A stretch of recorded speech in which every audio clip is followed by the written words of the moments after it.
Introducing the R-19 battery steel strapping tool. To begin, feed the strap around the product.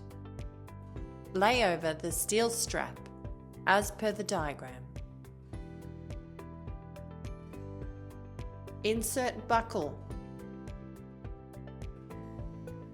Join strapping ends and bend lower strap excess.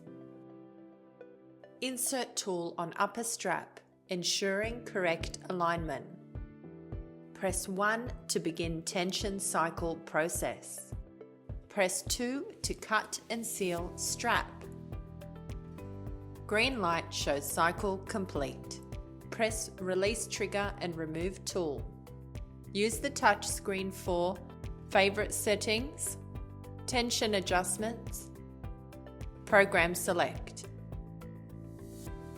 mobile and ergonomic design, heavy duty and perfect for industrial applications.